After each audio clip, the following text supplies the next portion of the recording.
It's wildcard time, my FPL Game Week 6 team selection. In today's video, we're going to take a look at where my wildcard is, but most importantly, we're going to talk about it in a bit more detail. It's been a roller coaster first 5 weeks, and when I put that video up on Tuesday, there were an awful lot of questions in the comments asking a few specific things. We're going to take a look at some of those key questions. We're going to answer them, hopefully give you a bit of clarity on why I've played the chip, why I've picked some of the players that I have, and what I'm trying to do with this team moving forward. Really just going to pick apart that wild card. It is game week 6, which is going to be a long time until I play the chip again. Probably about game week 30 is the next time we tend to wildcards. There is a lot of planning that needs to take place with my team.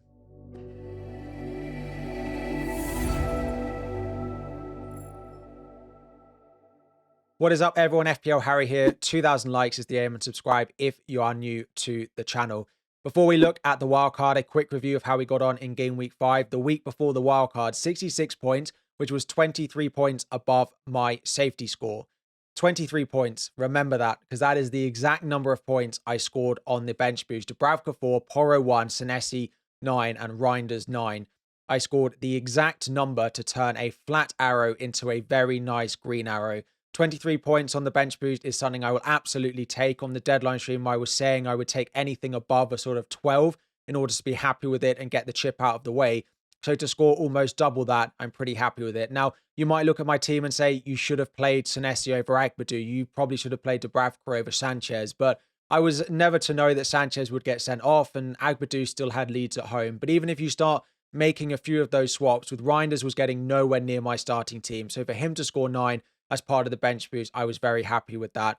Williams of Nottingham Forest gets the hero card of the game week, 10 points for him with a goal. Very happy with him, although Forest defensively do look very, very poor and quite weak under Ange Postecoglou. Of course, they play tonight, Wednesday, this evening. It's currently 4:30 time recording, so I don't know how they've got on with that. He has been removed as part of the wildcard, but a good final send-off for him. It was a big green arrow, 4.8 million to 2.1 million, my first chip of the season, and it's time to play another one. So I'm going to offer a massive disclaimer as we go to look into the wildcard, and my actual draft hasn't changed. It is still the same as it was on Tuesday, but I have taken a lot of feedback, and there are a few things that I am looking at and sort of analyzing and tweaking over the next couple of days. And I have been doing a lot of planning, particularly today on Wednesday, about my team, and we'll talk about some of those things. But the wildcard draft hasn't changed, and it hasn't actually changed very much since the wildcard draft. I actually put in my transfer plans video on Sunday evening, which is probably a good thing, right? It tends to mean that there's a lot of players that I'm happy with. I understand that this team is very, very template, and we're going to talk about that in a bit of a time later on in the video.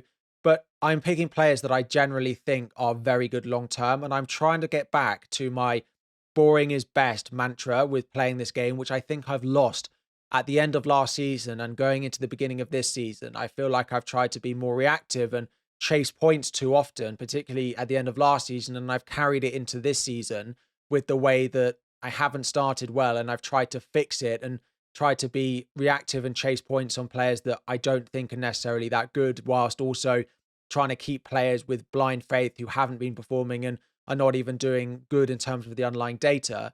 And one of the big things that I wanted to do at the start of the season, but I didn't, was have squad depth. And that is what I've got in this draft. So I'm actually just going to put the whole team up, and we're going to go through it once again for you now. So I've gone with David Raya in goal, and I still think that I expect Arsenal to keep the most clean sheets in the season. Part of the reason we weren't so certain on Raya previously was partly because of their depth, but they've got so many good players in defence and in midfield now that as soon as even Gabriel drops out or Saliba misses a game, there is so much depth there that A, they can rotate. So having a bit of the Arsenal defence that is likely to play every single game, and David Raya I like, but also they've only conceded one big chance so far this season, which is a crazy statistic. So I do like him. I do also like Donnarumma of Manchester City, and with Bukayo Saka coming back to training, being back in the Arsenal squad, part of me does wonder about going with Donnarumma over David Raya in order to free up that Arsenal spot. But what I generally concluded is I think there are players that can get close to a Saka, can get close to a Gyökeres, but defensively, I do think Arsenal will keep the most clean sheets this season. I don't think anyone will get that close to them. Now, with defensive contributions, it does close the gap a little bit, but that doesn't really apply in goal. In goal, you should probably still pick the goalkeeper you expect to keep the most clean sheets.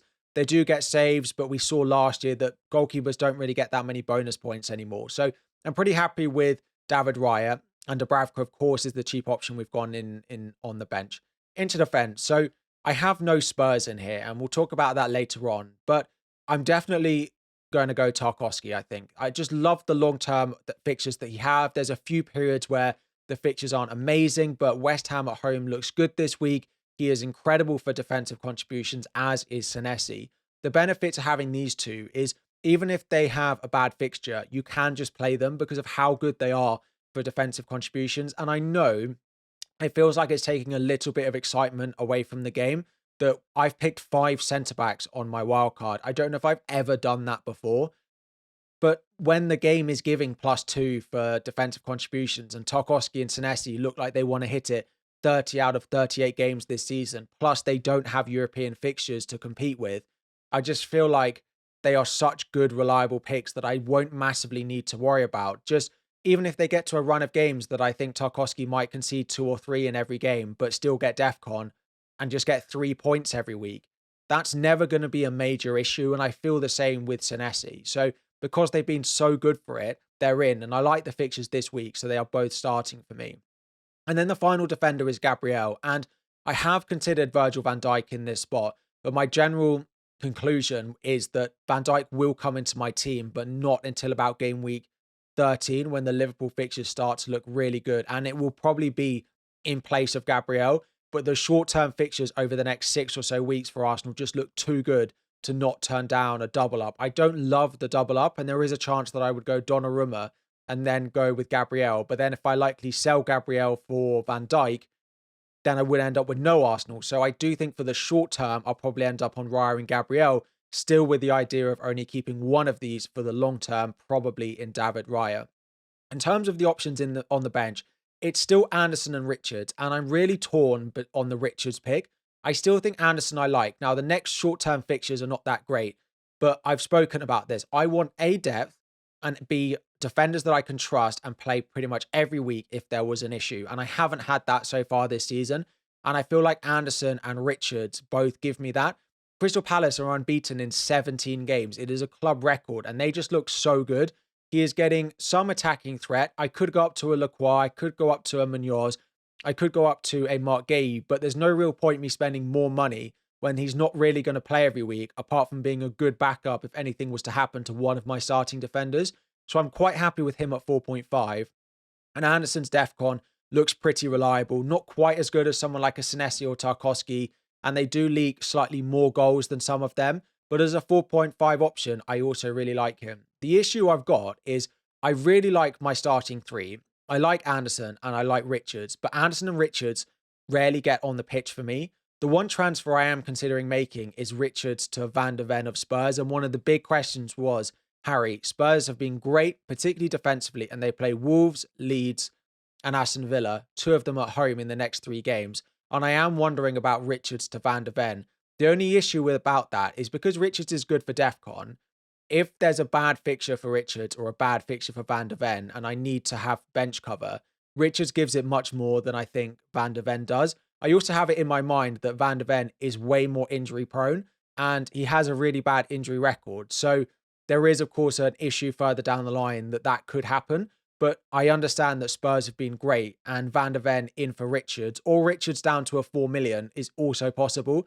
I like Alderette probably most at Sunderland. I could also go to Leeds and have a look at Rodon. I wouldn't go back at Burnley because I've also got Dubravka and their data is actually the worst. So Richards is the defensive spot I'm looking at most, and I do have a planned transfer of Gabriel to Van Dijk in and around game week 13. Once I've done them, I honestly went on plan FPL, which we'll look at later, and I went all the way to game week 30, and I didn't think I needed another defensive transfer until we get to the point where there might be doubles or blanks. Now, something will happen, but I have the depth to hopefully cover with it. Into midfield, I love Bruno as a pick in terms of data. I hate watching Bruno as a pick. Basically, with Bruno, he's the player that if I didn't check my team and didn't watch any football, at the end of the game week, I would be happy with Bruno in my team because he's very good at getting points. But when you actually watch the game, Man United fans might not appreciate this, but he's quite deep sometimes, and that's quite frustrating, is what I'm trying to get at. He's so involved for Man United, and he's their best attacker most of the time, and he's good for DEFCON, but he is quite deep, which can be quite frustrating if you own him. But he just has a way, like he did against Chelsea, of coming up with the points, and his fixtures are good for the long term. Good for DEFCON, fixtures get better, so I just like him as an all-round pick, even if he continues to play deeper. Semenyo I still love. Fixtures are pretty good. There's a small window from about game week 10 to game week 13 where they're a little bit harder, but if he's on penalties and he continues to play like he is with no Europe against a lot of teams who are in Europe during that difficult run, I still plan on playing him, and I think he's looked great. So if Kluivert can't get back in the team and he stays on pens, he just looks like a phenomenal pick. Elsewhere, Reinders is in short term for the Manchester City fixtures. I will look at some other picks later down the line. He might be a transfer. And then we've gone with Illiman and Dye. West Ham at home on penalties. His DEFCON data this season is not too bad as well. So long term, I quite like him. I am looking at a few others in here. Mohamed Kudus we could have a look at.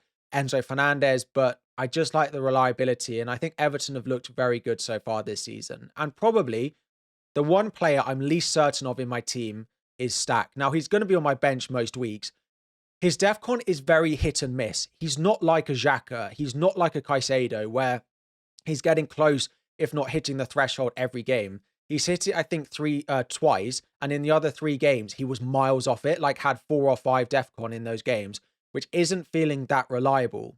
But I have 0.6 in the bank. And do I want to spend it on someone slightly, more expensive? I could go up to a Caicedo, an Elliot Anderson, or do I just stick with Stack? He's never scored more than 2 goals in a Premier League in a season before. Now he's just joined the Premier League. He is playing more advanced for Leeds. I wish I could have someone more exciting. If you think there's someone else, let me know.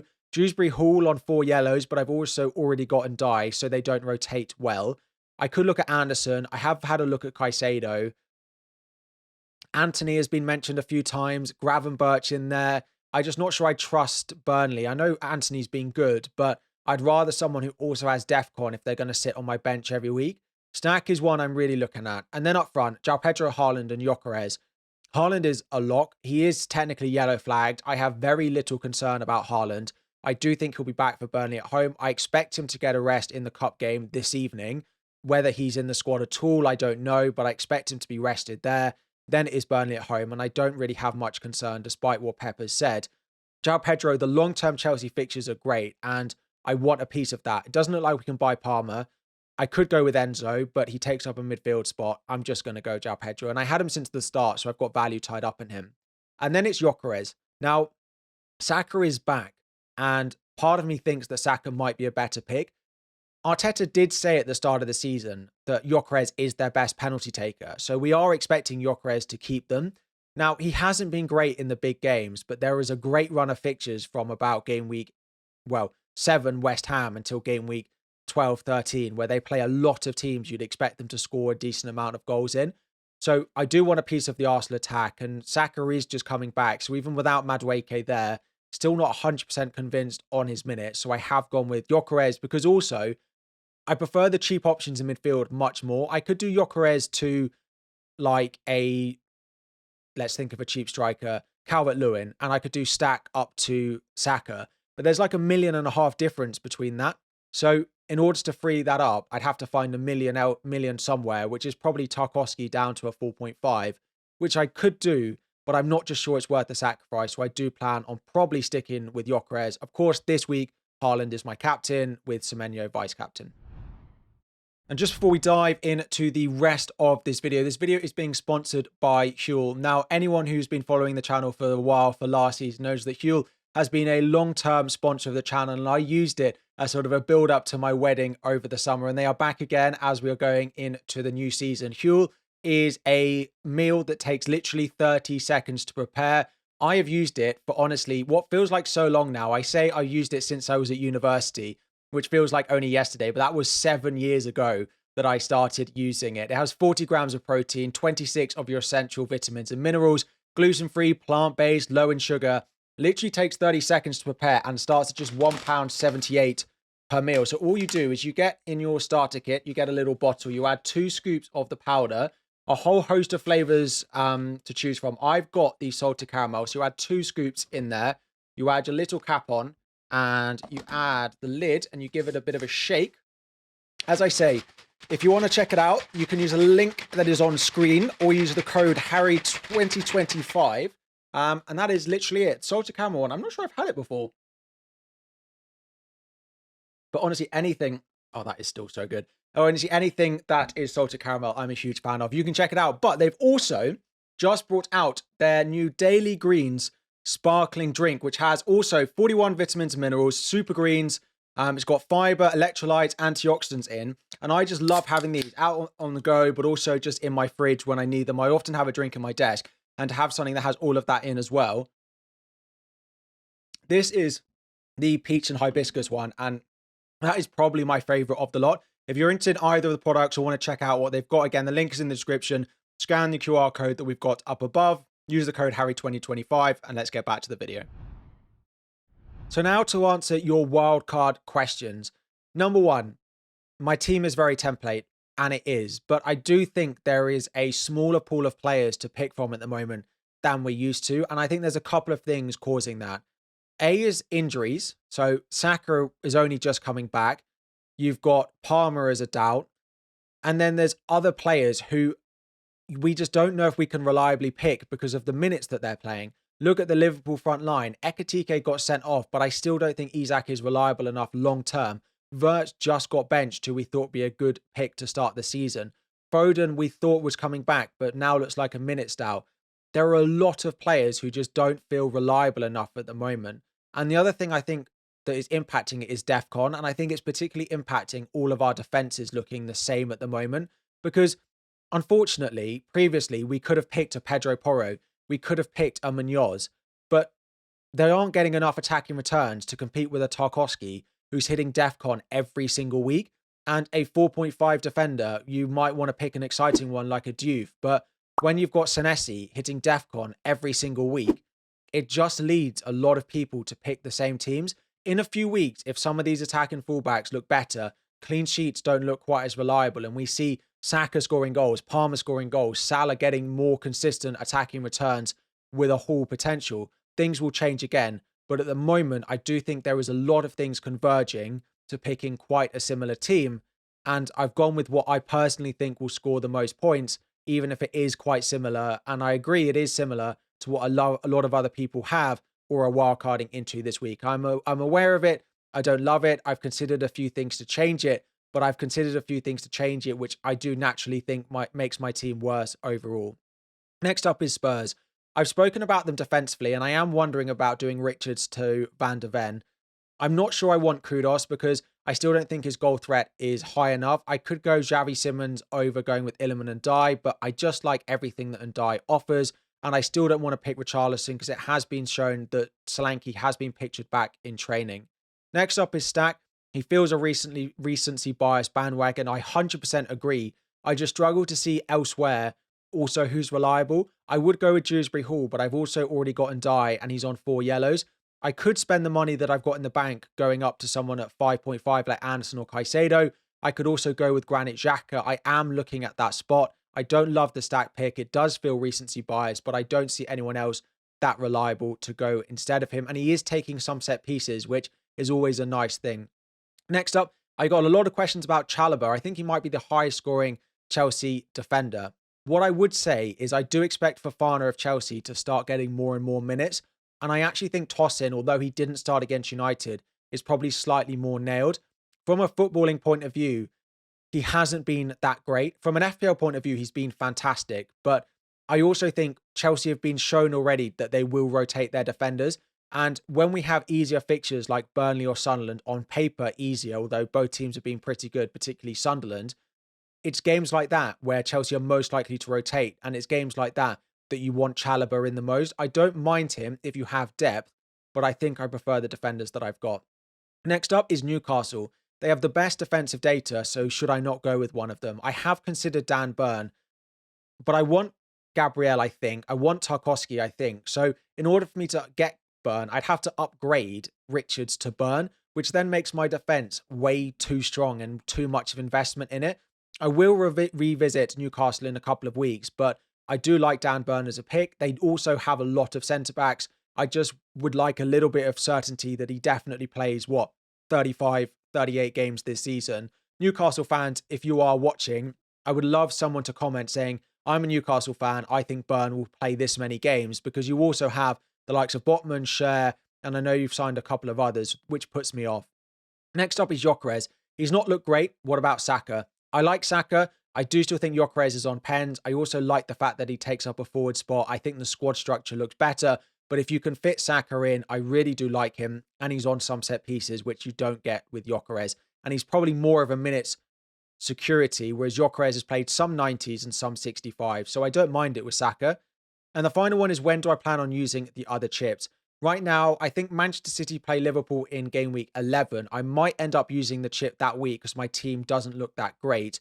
And then Erling Haaland has Leeds at home, West Ham at home, and Sunderland at home between now and when we can use it. So those are the main opportunities I have left, probably for triple captain, unless Salah starts to look good, in which case he also has a nice run of fixtures from game week 13 to 17 before he goes to the African Cup of Nations. But I'm not likely to use the triple captain until at least game week 12. And now I'm aware that this video is already slightly too long, so I'm going to rattle through this really quickly. We're just going to do a bit of future planning, and I'm actually using the new version of Plan FPL, which is likely to be loading in the next week or so. And it is really nice. You have this opportunity, if you click on once it loads, to show ratings and optimize your lineup every week really quickly. And it will just show you the players you should be playing. It will move your captaincy, which for me, recording videos as well, is very helpful. So this is how we line up this week. So the big thing that I've wondered about is doing Richards out and buying Van de Ven in his place. Now, that would work. I would have to bench Gabriel this week. Newcastle have been good this season. They haven't scored loads of goals, but Anthony Gordon is back. It's probably slightly better this week, but I'm going to keep Senesi and Tarkowski. So it's really Van de Ven versus Gabriel this week. Next week away at Leeds. I actually don't think I'd start him. I've got Senesi at home to Fulham. I've got Tarkowski at home to Palace. And I've got Gabriel at home to West Ham. Maybe Van de Ven is better than Tarkowski. But with Tarkowski's DEFCON, I probably would start him. And then the next one is game week 8. Van de Ven would probably start for me at home to Aston Villa. Whereas Tarkowski has City and Anderson has Arsenal. Senesi and Gabriel would definitely play. But also that week, if we look at the fixtures, Crystal Palace have Bournemouth at home that week. So if I go Richards, I could just play him. And then from game week 9 onwards, the Spurs fixtures are not that great. They turn pretty bad from game week 8 onwards, to the point where I don't think I'd really want Van de Ven that much. And I'd rather have Chris Richards in my team. So as much as it might be beneficial for me this week to have Van de Ven, I'm not sure it's worth it for 1 week, basically, in order to bench Gabriel. So I do think that Richards is still the most likely. Looking at the rest of my team. So going into next week, technically Stack has more predicted points, but I would play João Pedro. Things look pretty nice. We've got Fernandes, Semenyo, and Reinders, João Pedro, Gyökeres, Haaland. We've got the triple Arsenal against West Ham, Senesi, and Tarkowski. I've spoken about the fact that I actually don't think my wildcard looks that much better in game week 6 than my previous team. And some people have said, why didn't you wait to wildcard in game week 7 to get on the Arsenal players? But I will, to wait 1 week for a team that I don't think is that much different. I think it's pretty close. Lose $500,000 in value and lose 2 free transfers, which I would have had to have used this week. That downside didn't outweigh it enough for the positives that I could have gained if I'd have not played the chip this week. Now, if Haaland does really well and I might have triple captained him, it may be better to have waited. But if I was going to wildcard in 7 or 8 regardless to a team that I think looks pretty similar, having already used my 2 transfers, I just think it was best to wildcard and get them back. And it is done now, so I can't go back any further. In game week 8, so Reinders has Everton, Undai has City away. It's him versus Stack that week, but the rest of my team looks pretty good. I would play Gabriel, Senesi, and probably Richards at home to Bournemouth. It does mean that Richards plays Semenyo, and I have a few of those clashes. Richards is the one I'm really looking at to potentially change. Bruno has Liverpool that week. It's not fantastic, but I still like what he's able to do and the points he has. Game week 9, things start to look a little bit nicer. You do get a few more difficult Semenyo fixtures there, but we'd optimize and we'd have it like that. I could play Stack at home to West Ham and bench Reinders away at Villa. I've got a few options there. Game week 10, things still look pretty nice. I could play a back four. I'm not going to go benching João Pedro for Chris Richards, though. Illiman and Dye, Bruno, Reinders. Semenyo has a couple of difficult games, but if he's picking up DEFCON, you can play him in pretty much every game. And I do think, we say this all the time, I do think I have the ability to roll a few transfers. When game week 8 rolls around and Liverpool fixtures start to look better, I will think about Salah. And if I wanted to get him in game week 8, it would be probably Bruno to Salah. It would be Gyökeres to someone cheaper. Now, I'd have 3.8. I could go really cheap and I could go to someone like Lyle Foster at 5 million.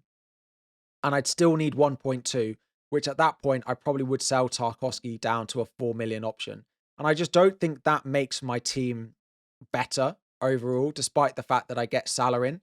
You might disagree, but I still don't think the Salah Haaland draft works quite well enough for me at the moment. I still think that picking one of them is the best strategy. And at the moment, that player is Haaland. So I'm going to stop the ramble. This is probably the longest video to tell me that my wildcard draft hasn't changed, apart from the fact that I'm wondering about changing Richards to either Dan Burn or to Van der Ven or to a 4 million option in the likes of Goodmanson. But I'm pretty happy with it. I do have a planned transfer in game week 12, which is Gabriel to Virgil van Dijk. In game week 12, the Arsenal fixtures start to get a little bit worse. They play Spurs, Chelsea, Brentford, Villa, Wolves, and they look all right, but there's not quite as good. And the Liverpool fixtures look really good. So the only planned transfer I have is about game week 12 and doing Gabriel to Van Dijk. And that's also part of the reason I do want to go with the Raya Gabriel double up, is so that I can continue to have a bit of Arsenal coverage defensively, even if I sell Gabriel. Anyway, we'll leave it there. Thank you all for watching. Any questions, any thoughts on the wildcard, let me know in the comments. I hope I've answered some of those questions. If you've just jumped to the end or you're watching this bit, I did spend a bit of time doing my team and also answering some of your questions about why I've picked certain players. So go and check that out if you want to have a few more answers. 2,000 likes is the aim. Drop any questions you have, because of course the complete guide video will be out on Friday, answering everything you need. Subscribe if you're new. Thanks for watching, and I'll be back again very soon.